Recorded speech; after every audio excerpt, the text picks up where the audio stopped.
అప్రజాస్వామిక పాలనను 5 సంవత్సరాలు రాష్ట్ర ప్రజలు చూశారు.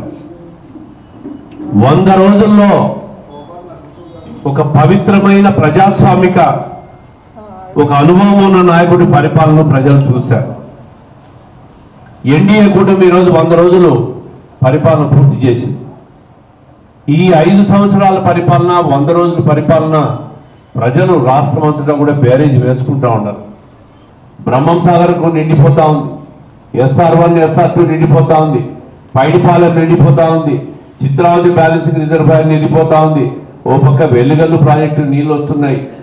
ప్రతి రిజర్వాయర్లు కడపలో ఉన్న అన్ని రిజర్వాయర్లు కూడా శ్రీశైలంకి వచ్చిన కృష్ణా నీటి ప్రతి బొట్టును ఒడిసి పట్టి రిజర్వాయర్లు నింపుతా రైతులకు ఒక ఆనందాన్ని కలిగిస్తున్న ప్రభుత్వం. అంటే సమర్థవంతమైన నీటి వనరులు ఏ విధంగా మనం ఒడిసిపట్టి కాపాడుకోవాలనే దాంట్లో ఈ కూటమి ప్రభుత్వం చంద్రబాబు నాయుడు గారి నాయకత్వంలో సమర్థవంతమైన పరిపాలన. ప్రతి ఇంటికి, పేదవాడి ఇంటికి గ్రామాల్లో 3 సెంట్లు, నగరంలో 2 సెంట్లు. గత ప్రభుత్వం ఒక్కొక్క సెంట్ ఇచ్చింది. బాత్రూమ్ కూడా సరిపోని పరిస్థితి. ఈరోజు నగరాల్లో 2 సెంట్లు, గ్రామాల్లో 3 సెంట్ల స్థలం ఇచ్చి పేదవాడి ఇంటికలా నెరవేర్చాలని. ఇదే ప్రభుత్వం 1600 కోట్లు ఆరోగ్యశ్రీకి బకాయిలు పడి ఇవ్వలేకపోతే, పేద ప్రజల హాస్పిటల్కి పోతే మాకు బకాయిలు ఉన్నాయి, మేము ట్రీట్మెంట్ చేయలేమని చెప్పి చేతులు ఎత్తేస్తే ఈ ప్రభుత్వం వచ్చిన తర్వాత ఆ ప్రభుత్వం చేసిన బకాయిలు 800 కోట్లు తీర్చిన ప్రభుత్వం కూటమి ప్రభుత్వం. ఇట్లా చెప్పుకుంటా పోతే ఎన్నో విషయాలు, ఎన్నో అభివృద్ధి కార్యక్రమాలు, ఎన్నో సంక్షేమ కార్యక్రమాలు. HPCL Hindustan petroleum corporation limited వాళ్ళు ఈ నాయకత్వాన్ని, ఈ కూటమి ప్రభుత్వాన్ని చూసి 70,000 కోట్లతో బందర్లో HPCL కార్పొరేషన్ యూనిట్ పెడతామని ముందుకు వచ్చినారు.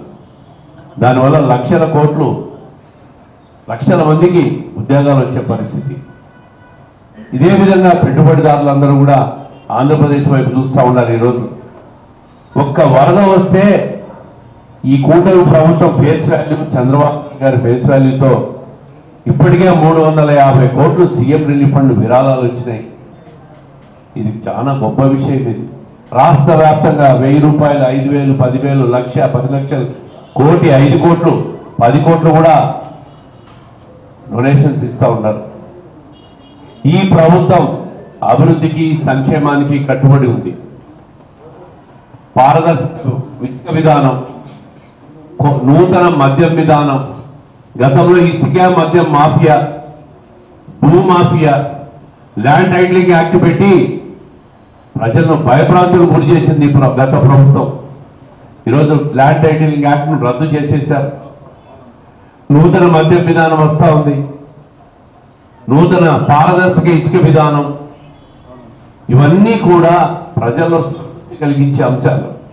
ఒక మంచి ప్రభుత్వం వస్తే, మంచి పరిపాలన వస్తే